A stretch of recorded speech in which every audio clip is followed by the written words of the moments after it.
Jovan Buha! Buha! Yo, I'm Jovan Buha, Lakers beat writer for The Athletic, and welcome to another episode of Buha's Block. On today's episode, we're going to be doing a Lakers mailbag. I posted a prompt for you guys to respond to on YouTube. Got almost 70 questions. We answered a few of them with Jason yesterday, and I will be answering about 13 questions today. So did not get a chance to get to all 70, but I appreciate you all. I tried to, if there were multiple of a certain question, try to pick one of them. Tried to keep it more playoff specific, season specific type questions. But before we get started, you guys know the drill. For those watching on YouTube, please be sure to hit that subscribe button, turn on channel notifications, and like and comment on this video. For those listening on Apple Podcasts, Spotify, or your podcast platform of choice, please be sure to follow, download, and leave a 5-star review. All right, first question from @Miles_AD. There seems to be a surprising lack of two-man game between LeBron and Luka so far. We have seen little to no screen and roll / pop action between them. No quick read DHOs. In general, activating Bron as a screener roller feels like such an untapped part of the offense versus a heavier reliance on mismatch hunting.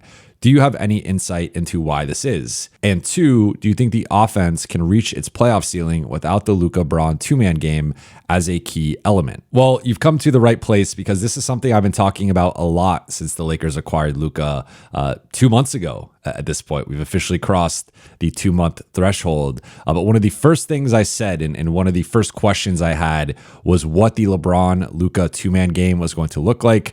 I assumed it was primarily going to be Luka with the ball in his hands, LeBron as more of a screener, but you could obviously mix it up with LeBron with the ball in his hands and Luka screening for him. I think the biggest reason why the Lakers have not done it as much is because typically there are going to be like-sized defenders on LeBron and Luka, and they will just switch that action, so you're not necessarily creating an advantage. However, that's not the case with every team. Not every team is going to try to switch that action, and not every team has two defenders capable of switching that action. And we've seen them run it a little bit more on that 4-game road trip that they had, particularly against Indiana and Chicago. Chicago was the game that they ran it the most. So they've run Luka with the ball, LeBron coming to screen for him. What was happening with the Chicago matchup in particular, and also with Indiana, was there was a smaller player on Luka. So with Chicago, it was Giddey. With Indiana, it was Andrew Nembhard. So the Lakers were trying to get that smaller player onto LeBron to create an advantage. Because if Andrew Nembhard is guarding LeBron, that's creating an advantage, because now you're going to have to double, especially if he's getting the ball around the elbow, around the mid post, somewhere in that area where he can really do some damage. A similar thing with a Josh Giddey. So I think it partly comes down to the defense and how they are going to approach the LeBron-Luka two-man game. What type of defensive personnel do they have? Against the Clippers, they had Zubats on LeBron at times. And we know Luka loves torturing Ivica Zubats, despite them being Balkan Brates. So, like in that case, you have LeBron come up and screen, and Zoo is either switching onto Luka, which is a mismatch, or he's in a drop, or like he's maybe playing up to touch, but Luka can still create the advantage there. And then you have a smaller defender, someone like a Chris Dunn, switching onto LeBron. I mean, there was even some stretches where they had James Harden on LeBron, and then LeBron was just bringing him into the action. So we started to see a little bit LeBron-Luka two-man action against the Clippers. I just went through some film on Synergy to kind of see both with LeBron as a screener and Luka as a ball handler in the pick and roll. With LeBron, he is primarily screened for Austin, and that's more the two-man game the Lakers have gone to. Switching the LeBron-Austin two-man action is a little bit more problematic, just because of the size differences there, and Austin could either cook a bigger, slower player, or LeBron can punish a smaller player. I still think from a reps perspective, even if you're not necessarily creating the advantage, there is still something to at least getting that experience together and figuring out ways to, let's say the Lakers get to the finals and they are playing Boston, and Boston has Tatum and Brown on LeBron and Luka. I still think there are ways you could try to attack that, and it doesn't have to necessarily be straight up LeBron, Luka pick and roll, it can be 3-man stack actions, which we've also seen the Lakers do a little bit more of, or it can be screen to screener actions, or someone's coming off of a pin down that's kind of a decoy action into a screen. So like there are different ways you can attack that. And I think I would like to see the Lakers get a little bit more creative and proactive with initiating the LeBron-Luka 2-man game, because I think that can be a real weapon for them in crunch time in terms of the Lakers offense reaching its playoff ceiling without the Luka-LeBron 2-man game.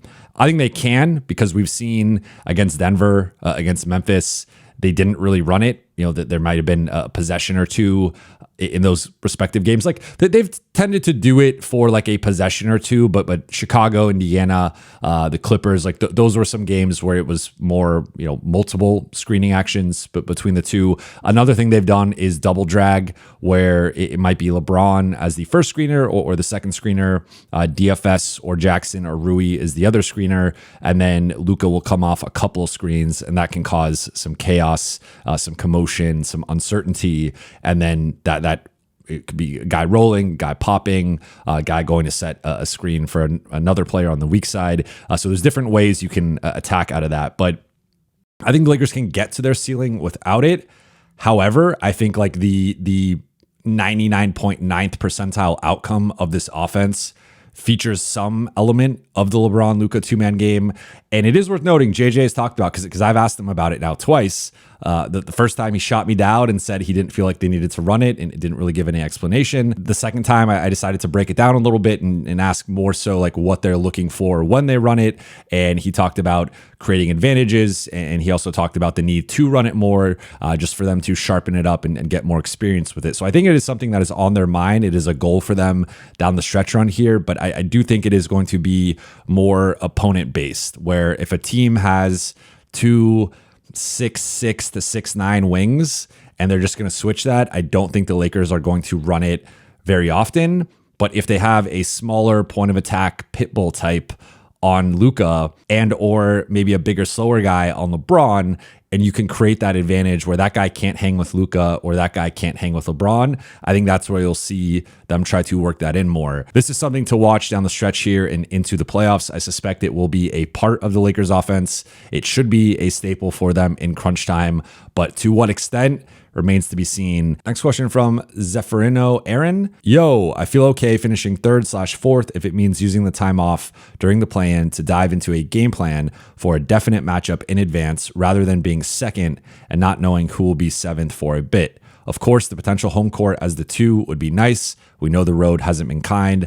Thoughts? I have a couple thoughts. So one, I say you go for the best seed possible. I don't think you get cute with it and try to manipulate the matchups or the standings. And I think for a team like the Lakers, who have been so great at home and have been relatively mediocre on the road, you prioritize the highest seed possible and home court as long as possible. So if they can get the 2 seed, even if there is some uncertainty for a little bit with the 7-8 and how that's going to play out, I think you prioritize that. It is also worth noting that the Lakers are constantly scouting. So assistant coaches and player development and the film room, they all have multiple teams that they are scouting throughout the season. You're assigned a few teams. So let's just say, for example, assistant coach X has the Pacific Division. You are tracking the Warriors, the Clippers, the Suns, the Kings, and you're tracking them all season. So when they're on the schedule and they're playing the Clippers, it's okay, assistant coach X, like you are in charge of this scout, and you are breaking down the scouting report the way that JJ wants it, and you're providing that to the coaching staff. You're also providing that to the players and giving JJ the updated intel information, way to approach this matchup. And then JJ is the one who breaks that down, makes some decisions as the primary decision maker. And then JJ and the coach will share that with the group in terms of their game plan, their film prep, their meeting, all that stuff. So they're constantly tracking this stuff. So even I hear what you're saying in terms of, sure, it would be better to have clarity that Monday and know, okay, we're playing Team X and we have a week or 5-6 days to prepare for Team X. versus waiting for the 7-8 game to be determined, because the one advantage actually to being number 2 versus number 1, like this is the only advantage, is that the 7-8 game is going to tell you who the 7 seed is. So the 2 seed will actually know their matchup before the 1 seed. The 1 seed has to wait for that game to happen. Then the winner of the 9-10 plays the loser of the 7-8, and that is the 8 seed. So that's like the lone advantage to being the 2 seed versus the 1 is you get your matchup a couple days earlier. So for the Lakers, you're only going to be waiting. It's a few day difference. And I think in that case, you also know it's between 2 teams. So you know you're playing the 7 or you're playing the 8. You're probably playing the 7 because they have home court. So you could probably prep a little bit more for them. But either way, I think those first 3 days, you're prepping both.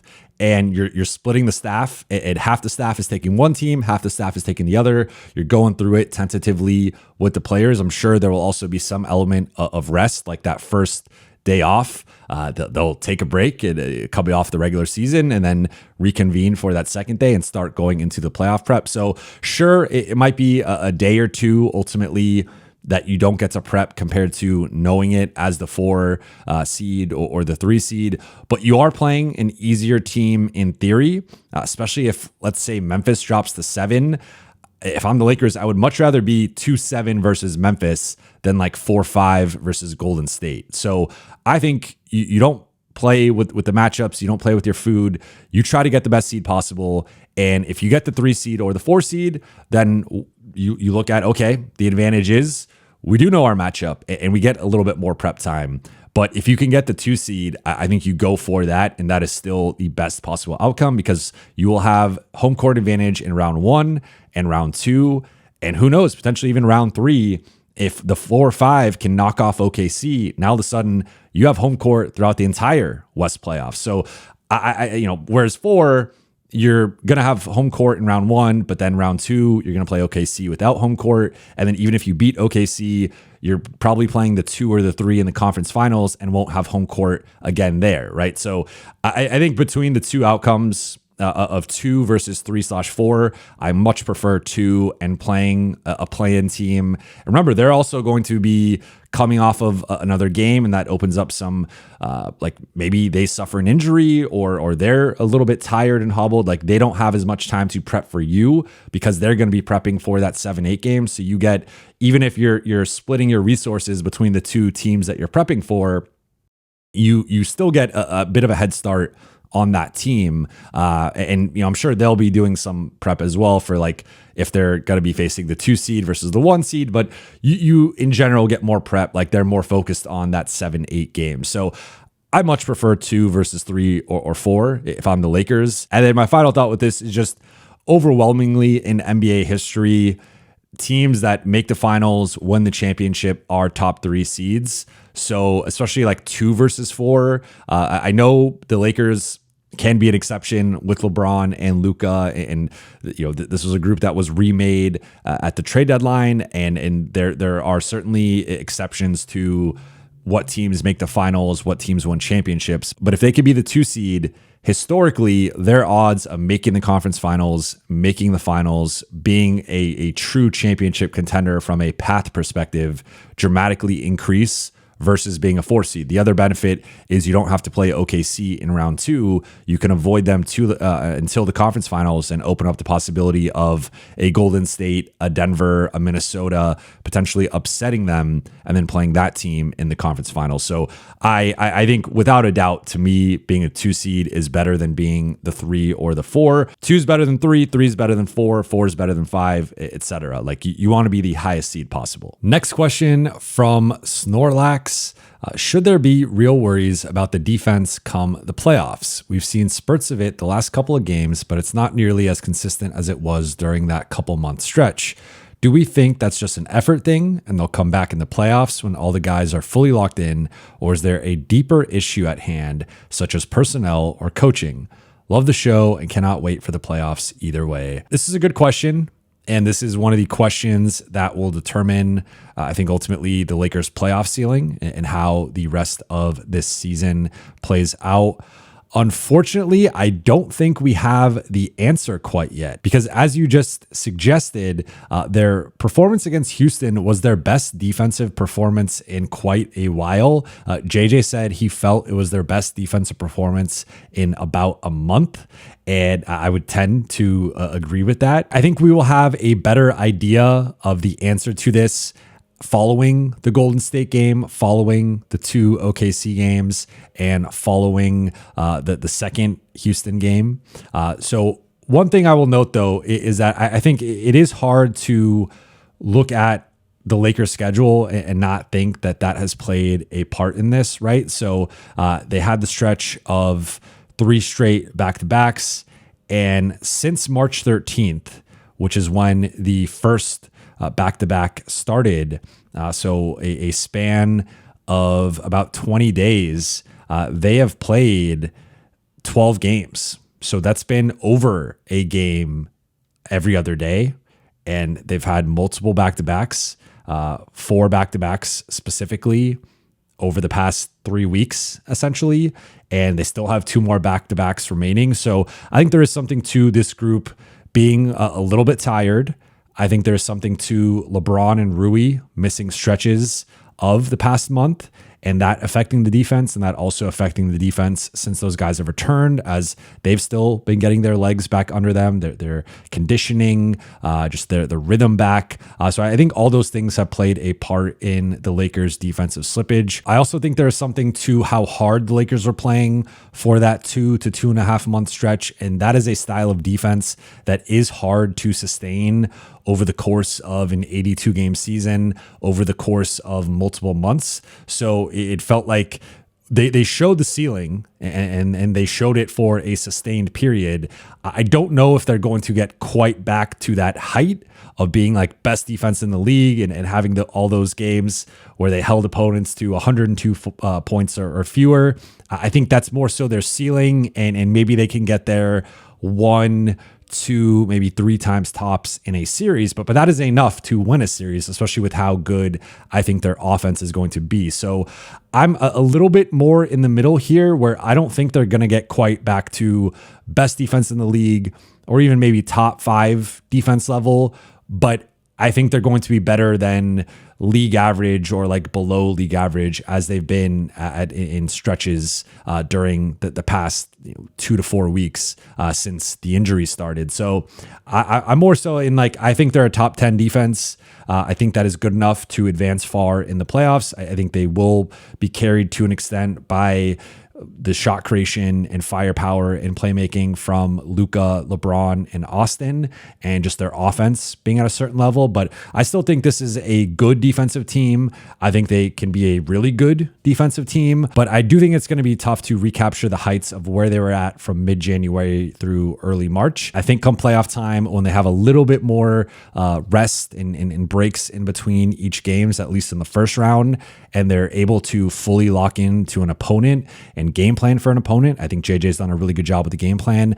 You will see a certain level of defense, and I think you will see this group closer to their defensive ceiling. I don't know if they're going to get quite back to that level, but can they be the 5th best defense, the 7th best defense, the 9th best defense? Yes. And then when you look at a playoff setting, can they be an above average defense within the 16 playoff teams? I also think the answer is yes. I ultimately think we will have a better idea based on how these final 7 games go. How do they look against the Warriors? How do they look against the Thunder? And how do they look against the Rockets? I think those 4 games will really tell us where this defense is at heading into the playoffs. Next one from Yero C Won't Stop.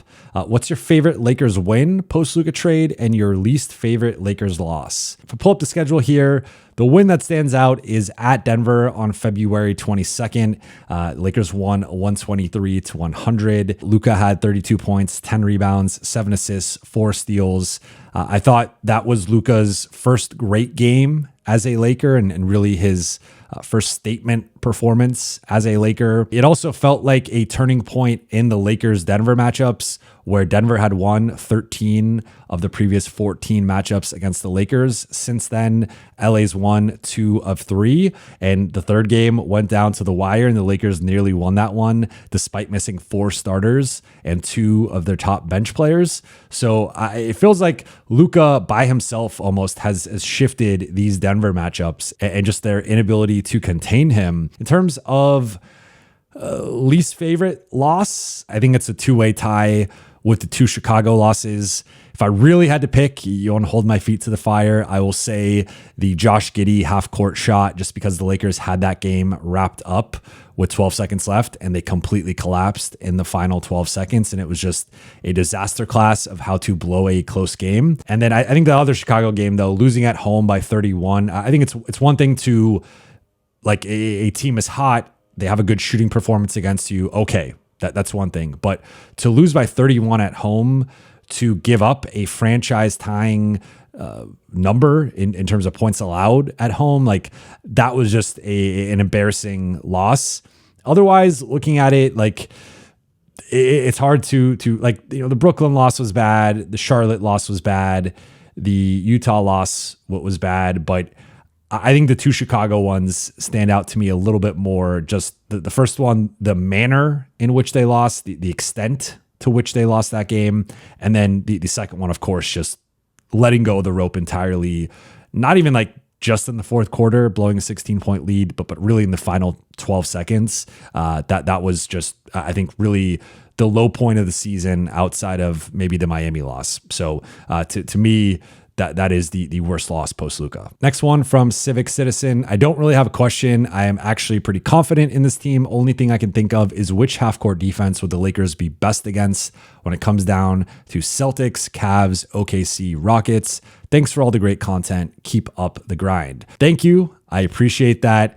And in terms of best to worst matchups for the Lakers from a half-court defense perspective, I would say Cleveland is actually the best matchup despite having Mobley and Allen. I think there are a lot of entry points into Cleveland's defense, particularly Darius Garland, but also to a lesser extent, Donovan Mitchell, Max Strus. I think there are several guys that the Lakers can target in a hypothetical finals matchup against Cleveland that would make that relatively advantageous to them. I think Cleveland has the worst defense among these 4, and I would say Cleveland is the easiest. If I'm ranking them, which I will, I love a good ranking.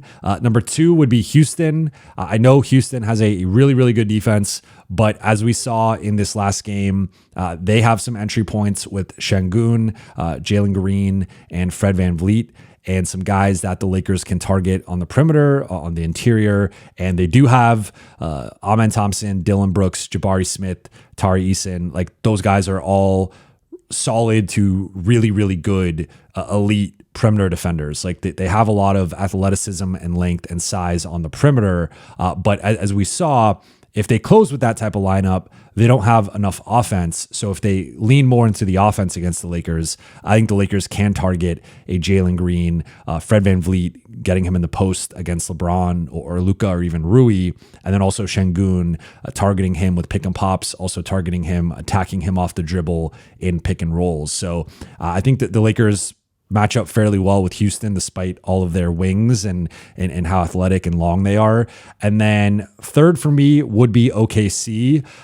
I think OKC arguably has the best overall defensive personnel in the league.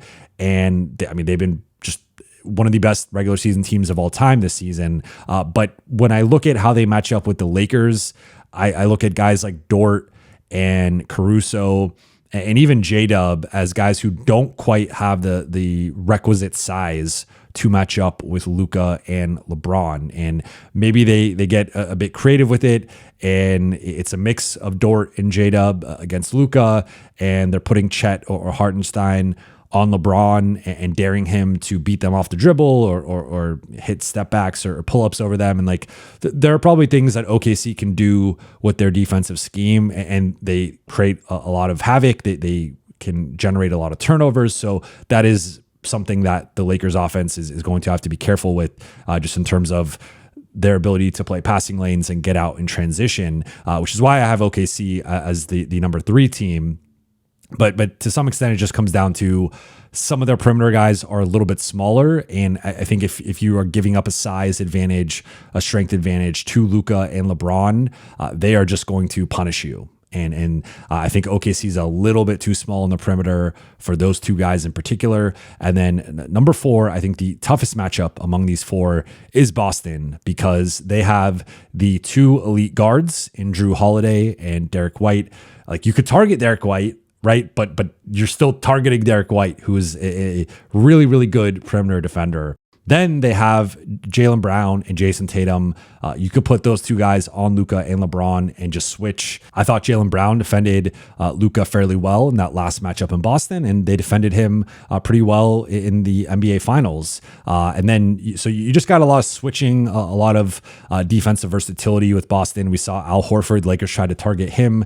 He held up well against Luka and LeBron in Austin. Porzingis is one of the better rim protectors and interior defenders when he's healthy. And well, that's a big wild card for Boston. But when you look at their top 6, they have 6 guys who can switch and I think hold up well defensively. So I think based on the defensive quality of their top starters and the switchability there and their bigs being able to switch in some instances, I would lean Boston as the tougher matchup, but I think it's splitting hairs between Boston and OKC. There's a reason why I think those are the 2 best teams in the league. I think Boston has a little bit better personnel to matching up with the Lakers, though, compared to OKC, but it is close. Next question from Dalboys805. As an opposing coach, what tendencies do you see in the Lakers players and the coaching staff? How would you game plan against the Lakers? I like this question. I think it's interesting. In terms of tendencies with the players and the coaching staff, I think Houston had a bit of the defensive blueprint for me that I would try to execute against the Lakers, which is just really load up against the big 3. Like, how many times have we seen the Lakers have those 3 guys be the guys in double figures? Maybe there's a 4th guy and everybody else is just not as involved or not shooting the ball that well. So I would try to make the Lakers supporting cast beat you offensively. So I would load up the paint. I would try to take away Jackson's lobs. I would try to take away Luka and Austin and LeBron's drives and post-ups and Luka's step-backs and make the rest of the supporting cast beat you, particularly behind the 3-point line. So I would try to force DFS and Gabe and Rui and Vando, assuming he's in that top 8, which I think he will be, make those guys beat you with threes and attacking closeouts as you're rotating and scrambling. So I think making the supporting cast beat you. I also think having a certain level of discipline with the head fakes and ball fakes with Luka and Austin. Those guys thrive at getting to the free throw line, putting you under heels defensively, drawing fouls on your best defenders. And I think you got to have a certain level of discipline with that. I also think you got to be aware of Jackson. Like, people, I think, can overlook Jackson's role within the offense. And I think we've seen more recently teams shift over with the low man, tagging Jackson and just paying more attention to trying to take him out. So I think that's the defensive strategy against the Lakers. It's easier said than done because I think Gabe and DFS and Rui are capable of making you pay. But I'd rather go down with those guys making a bunch of shots rather than Luka getting a 30-point triple-double, Austin getting 25, LeBron getting 28, 7 and 7. Like, I just, you got to pick your poison against the Lakers offense. And that's what I would pick personally. In terms of the offensive side, I would just target Austin and Luka and make those guys work defensively. And I think that there's a misconception with targeting where just because you target someone does not mean they are a bad defender necessarily. It just means that they are the weakest defender out there, or you feel like you have a matchup advantage or a physical advantage over that player. So I think Austin has been defending much better than he was during the middle point of the season. I think Luka has largely fit in well with the Lakers defensive scheme and been someone that, especially as playing the passing lanes and a help side guy, roamer, like, he's been effective. I just think there is something to making those guys work defensively, putting them in screens, making them switch, making them battle mismatches, making them battle in the paint that could tire them out a little bit. And then, of course, speaking of tiring them out, like you got to run on the Lakers. Any chance you get, I would be running on the Lakers, getting out in transition against them and getting into early offense or getting fast break opportunities. Even after Lakers makes, I would be pushing the ball. Otherwise, with Jackson, I think you try to test him on the perimeter and really make him work. I think with Rui and DFS, posting those guys up and trying to get them in foul trouble and trying to exploit them on the offensive glass when they go small. I think the keys against the Lakers are defensively, make the supporting cast beat you with the exception of Jackson and those easy lobs, but make the other guys have to make shots and carry a certain load within the offense. And then when you have the ball, push it in transition, early offense, get out, push the pace, and then also target Austin and Luka just in terms of trying to tire them out, make them work defensively, get in foul trouble. I think a lot of that stuff is easier said than done, but that would be my strategy if I was coaching against the Lakers. Next one from JP Salazar 9029. I give JJ an A this season. While he is still prone to mistakes, it is obvious he is better than the last coach, in quotations.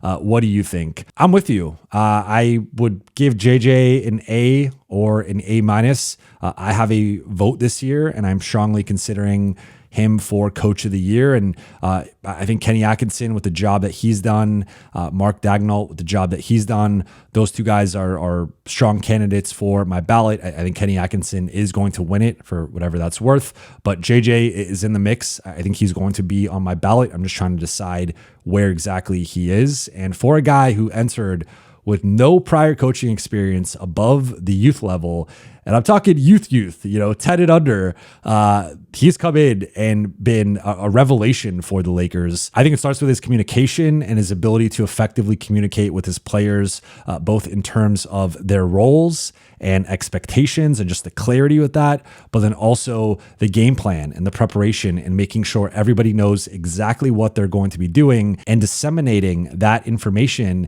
in a digestible way. And then I also think his game planning and his preparation has been on point, especially the last 3 months or so. I think he really came into his own in like mid to late December as a coach. And since then, he's had many games where he has outcoached elite coaches, outmaneuvered them, outthought them, won the chess match.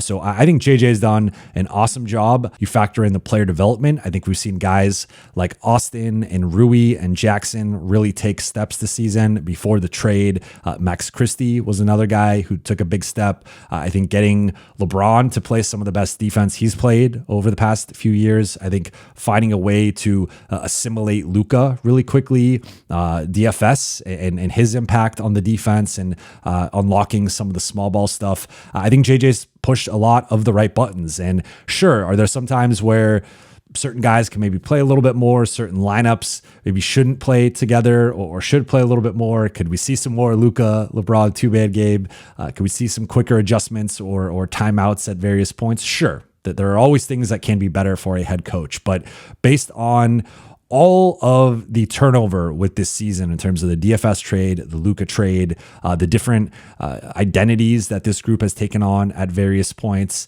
and just all of the scrutiny and all of the attention that comes with being the Lakers head coach. I think he's dealt with that well. I think he's done a good job handling the media. I think he has grown as a coach. I think he's a better coach. He was a better coach in game 30 than he was at game 1, and he's a better coach at game 75 than he was at game 30. And that's all you want to see from a young head coach. I think he's open-minded. He's open to feedback. He's open to criticism. I think he has a buy-in from his players. I think the Lakers were punching above their weight defensively a bit, in part because of the connectivity and how much this group has listened to JJ and the coaching staff, how much they believe in JJ and the coaching staff. You've heard players speak glowingly about JJ and the coaching staff and their prep, and just everyone feeling like they have the answers to the test. That's been a talking point. So I think JJ has been awesome. Again, I think A or A minus is right there. Like the Lakers have fared well against good teams. They fared well in the West. They're in a really good position with 7 games left in the regular season. And while, of course, on some level, the bulk of that credit goes to LeBron, goes to Austin, goes to Luka post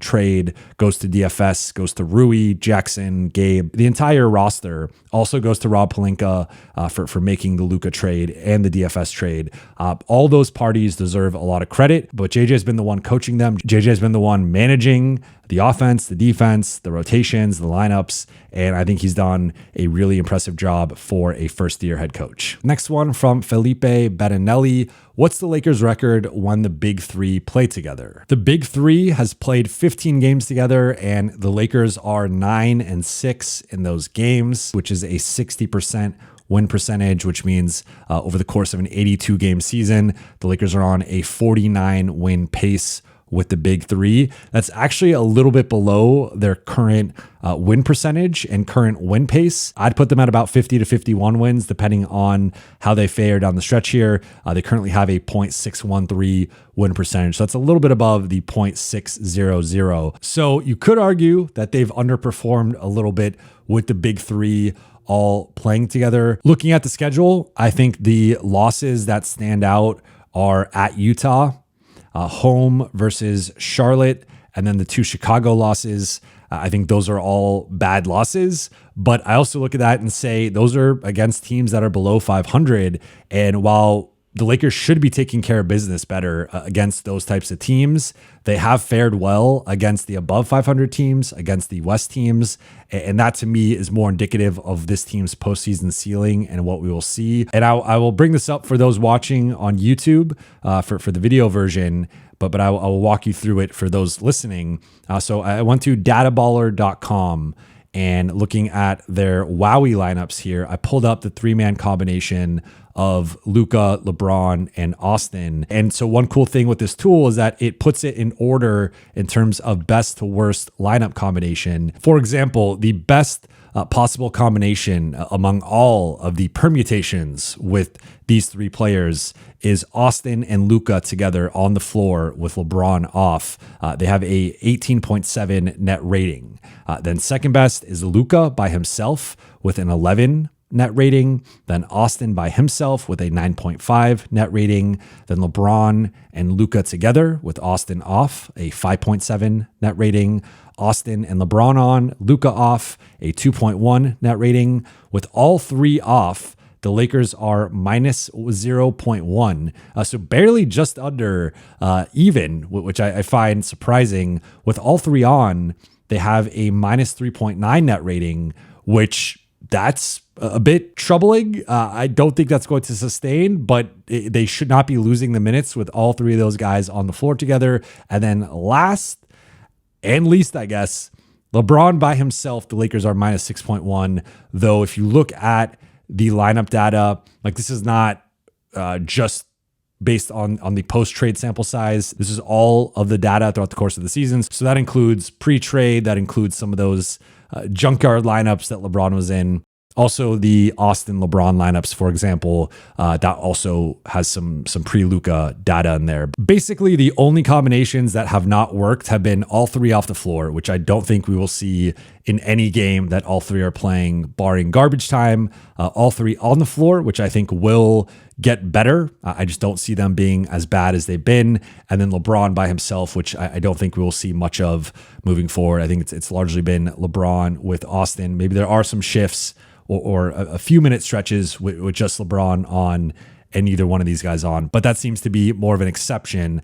So really it's just about improving the lineups with the Big Three on the floor. I think it is worth mentioning that the offense has been good. They are about 1.5 points per 100 possessions better offensively with those 3 on the floor. It's actually been the defense. They are minus 5.2. So they've struggled to defend with those 3 on the floor, and that's something that they're going to have to figure out. But I don't like that's one of those trends where it's only 280 possessions.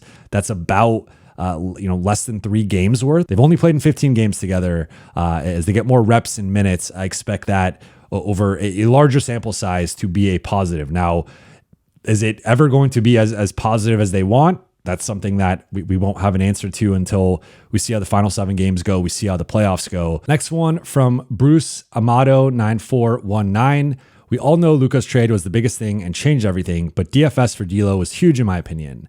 I don't know if we get to where we are right now if we have D'Lo on the roster. Thoughts? I 100% agree, and I have talked about this recently. I just talked about it after the Lakers-Houston game, where I highlighted just how important DFS has been, both on the court with his plus minus and his defense and the way he has unlocked these small ball units, but also off the court with his leadership, with being the comedic relief in the locker room, always cracking jokes, keeping things light. And he's a chatterbox. He's a bit of a loudmouth in a positive way. And he's a beloved teammate, but he's kind of like a firecracker in there. And again, a very good way. Luka loves him. They have a really good two-man chemistry. You see it on the floor, just their two-man game. And it feels like DFS shoots better when Luka is feeding him the ball. Yes, of course, Luka was the guy who elevated the Lakers to a championship level group, in my opinion. But DFS is one of the glue guys on this team. Again, I've said it multiple times, but the Lakers small ball looks were bad before DFS got there, and him being a player who can guard up at the 5 and protect the rim and battle big men inside for rebounding and also space the floor. We saw it in the Houston game. We saw it in the Memphis game. His pick and pop ability with Luka, with Austin, like that is a weapon for the Lakers offensively. So he's been playing progressively better. He's been more involved in the offense over the past like 2.5 weeks. To your point, I mean, if they had D'Lo on this team, it's a totally different look. I don't know if Austin has the ball in his hands as much as he has recently. I think the defense is worse. D'Lo had not been playing as well this season as he had played last season. So I really don't see any way they were going to keep D'Lo, especially if, let's just say hypothetically, they don't make the DFS trade. Maybe DFS goes to Memphis, as was the rumor right before he got dealt to the Lakers. Once they make the Luka trade, I think they would have found a way to trade D'Lo in the next few days just to reshape the roster a bit, get more, either another big or another wing. So it's hard to see a hypothetical scenario in which they trade for Luka and still have D'Lo. But if they did, the group would obviously look much different. While Luka gets a lot of the attention and the credit in the headlines for changing the Lakers season, and deservedly so, I think it really started with the DFS trade and him being that 3-and-D glue guy for the Lakers. Next one from Tomas Pena, 2815. Do you think that the Wolves would be the worst possible first-round matchup? Great size with versatile and talented bigs, and Edwards attacking the paint in a way the Lakers have been struggling to defend. I'm glad you are giving the Wolves some shine. I wish yesterday when I was talking with Jason that I had mentioned them. I mentioned Golden State as who I think is the toughest first-round matchup potentially for the Lakers. With a nod to Denver, though, it seems like the Lakers and Nuggets are not going to match up, at least in round 1. But I think Minnesota is right there. But between them and the Clippers, I think it's relatively close as like the second toughest of, I think it's looking like there's 4 realistic matchups for the Lakers right now. It's Golden State, the Clippers, the Timberwolves, and the Grizzlies. I think the Grizzlies are by far the easiest of those 4. And I think it's relatively close with the Clippers and Timberwolves. But to your point, Minnesota on paper has a lot of the qualities that would give the Lakers problems. They have 3 good big men and a certain level of size with Gobert and Randall and Naz Reid and Jaden McDaniels. So that they have front court size and guys who can get offensive rebounds, protect the rim.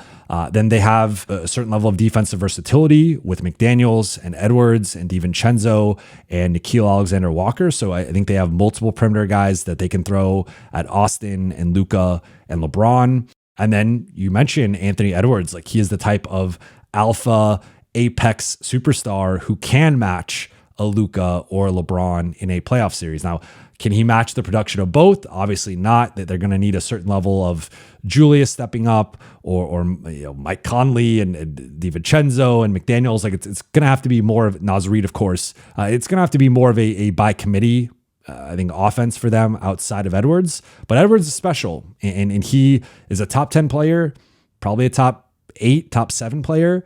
And when you have one of those, you have a shot against just about anybody, especially, could he average 33, 9, and 7 against the Lakers in a playoff series? Yeah, I think he could.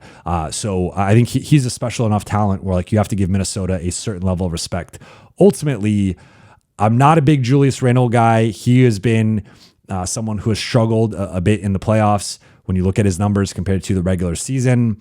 Rudy Gobert is another guy who's been played off the floor or played into a smaller role in various series. I mean, Luka absolutely ripped his heart out in that conference finals with that shot over him. Like, Luka's just going to be toying with him, have him in the torture chamber if they play them. And just offensively, I just don't know who I trust. Like Reed, Randall, McDaniels, DiVincenzo, Conley.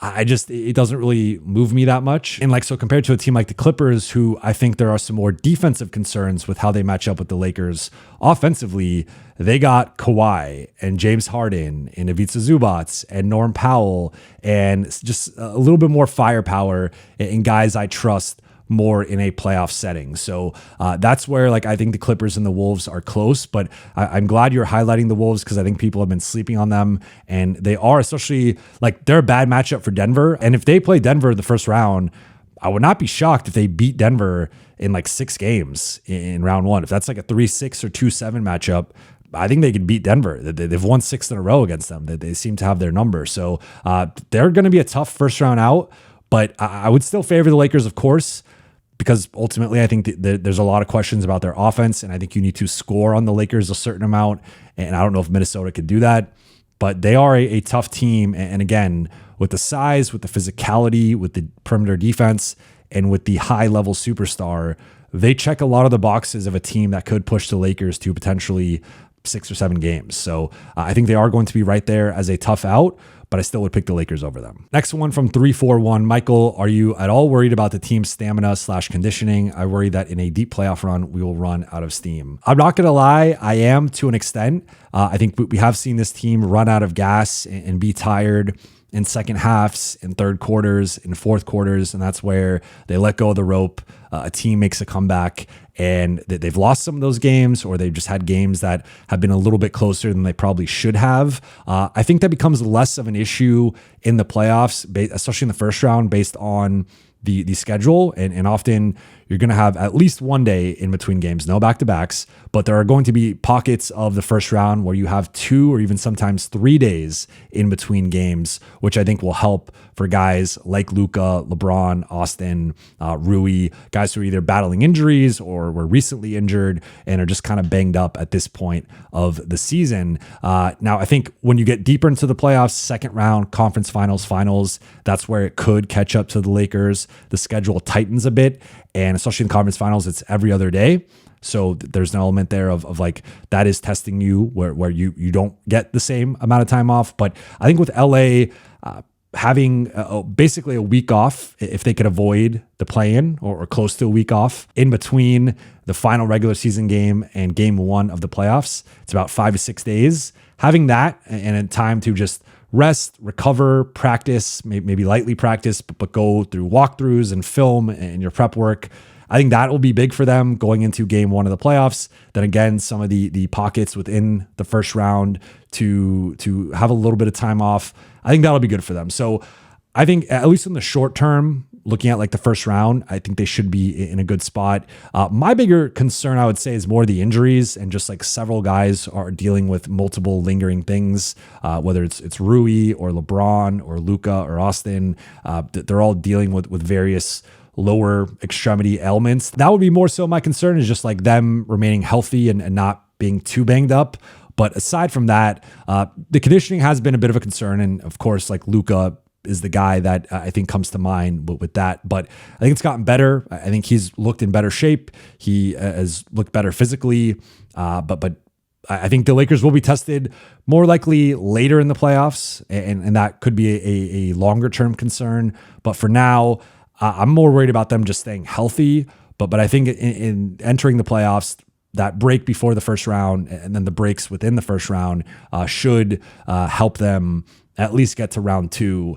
And then we'll see where they're at physically. Next one from Alvin 28. Who should get more minutes, Goodwin or Connect? I'm going to throw in a third option here, which is neither.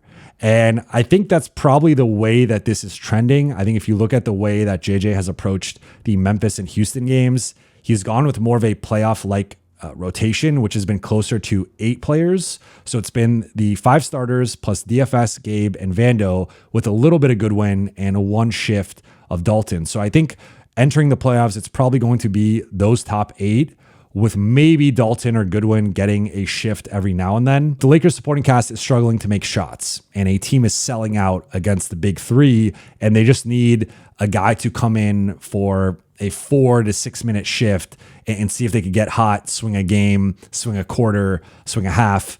I think that's Dalton, obviously, and he's a guy who he can have a flamethrower at any moment. So that is where I would potentially test out Dalton for a shift and just see if he can get going. Now, if they're getting cooked defensively and maybe Gabe gets in foul trouble or they're just struggling matching up with someone, then I think you give Goodwin a shot and see what he looks like for a shift. So I'm more of, by nature, like a matchup based guy where I don't think, like, I don't believe in having a strict rotation. I think there's a clear top 8 with Luka, LeBron, and Austin all likely being around 40, if not more minutes.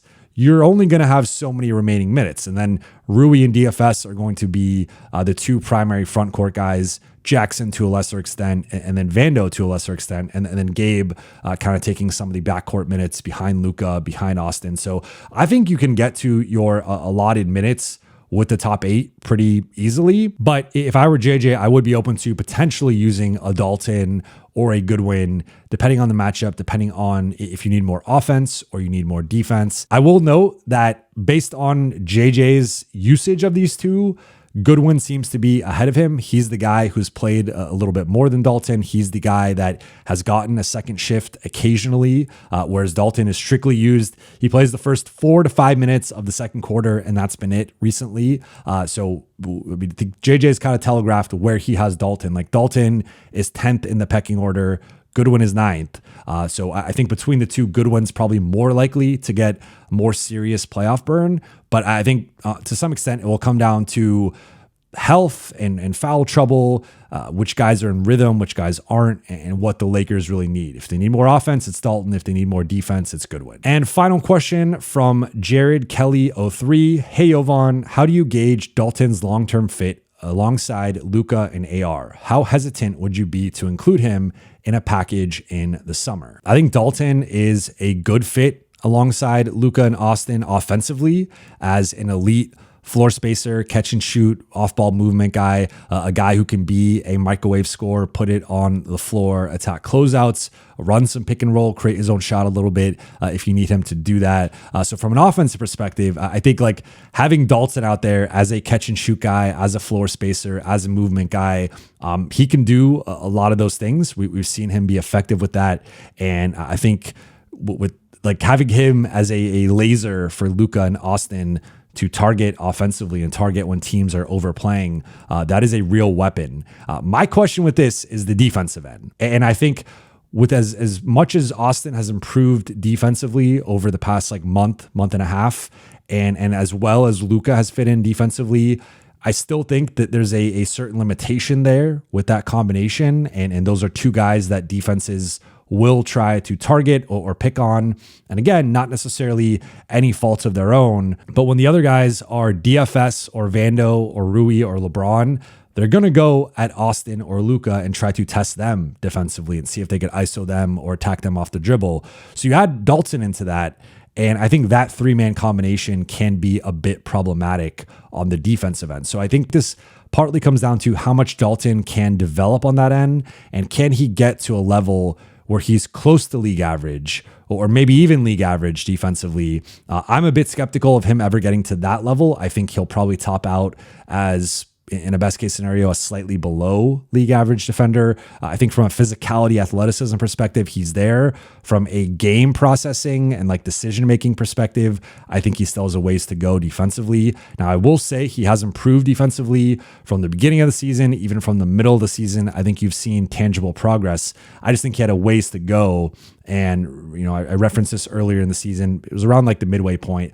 I think Cran just had tweeted out that around the midway point, he ranked in the 11th percentile of all rookies defensively over a certain, it might have been since like 2013-14. And that just showed you like factoring in rookies, right? And more recent rookies, he was in the bottom 10th essentially of rookie defenders over the past 12 years or so. So that is a bit concerning. That the defense has been a big issue. I think that's really been the thing holding him back from playing more and having a bigger role, has just been the defense and his ability to execute the defensive scheme, his ability to not be picked on or targeted. Like the scouting report is out on him. When he's out there, he is a guy that teams are going at. He's a guy that teams are going to try to find a way to be in the action, be the low man, and really test his defensive chops. I don't expect Dalton to be a starter next season, so it would still be him primarily coming off the bench and in a, like, could he be in a 15 to 20 minute bench role next season as like the ninth man, maybe the eighth man in the rotation? I think that's within the realm of possibility. And if it's just him next to Austin or him next to Luka in certain bench lineups, I think there is a way to make that work. And so I think there's a path for him being a valuable piece for the Lakers next season and beyond. But I think he has to improve on the defensive end. And in terms of if I would include him in a package, the one thing I've said about this consistently is that to get something, you have to give something up. And the Lakers are going to have a tradable first round pick. They'll have a swap or two that they could include and maybe access to like a second round pick. But depending on who they're trying to get and what they're trying to give up, you're going to have to potentially throw something else in. And I see Dalton as an attractive sweetener or piece in a hypothetical deal. And so I think like if the Lakers are trying to keep their top 8 intact, which there's a chance all 8 of those guys could be back, then you're looking at maybe trading a Kleba or some of the vet minimum or lower salary guys. And you might have to throw in a Dalton to make a trade work or make your package more appealing. And so I don't have a concrete answer in either direction. I would just say that when it comes to potential trades, you have to give something up to get something back. And I don't know if a Maxi Kleba just as an expiring or even a Maxi and a Gabe is going to be enough to get a high impact starter or rotation guy in like the 20s, let's say, like making annually. So you might have to put in Dalton to make that a more attractive package. But I wouldn't just get rid of him just to get rid of him. I wouldn't just throw him in any deal. I think you would have to be intentional about getting a starting level, like high level rotation player to warrant giving up Dalton. But I don't think he's shown enough to be untouchable or to not consider including him in a bigger package. And we know the organization feels that way because they technically already traded him. So I would not be surprised if he's in the mix to potentially be traded this summer. But I think it's all about the context of who the Lakers are getting back, what the price is to give up for that player. And if it comes down to Dalton being in the deal, I would consider it, just depending on who the player is and what need they fill. But that will do it for tonight. But that'll do it for today's show. Thank you all so much for watching and listening. For those watching on YouTube, please be sure to hit that subscribe button, turn on channel notifications, and like and comment on this video. For those listening on Apple Podcasts, Spotify, or your podcast platform of choice, please be sure to follow, download, and leave a 5-star review. I will be back on Thursday night after Lakers Warriors. I will talk to you then.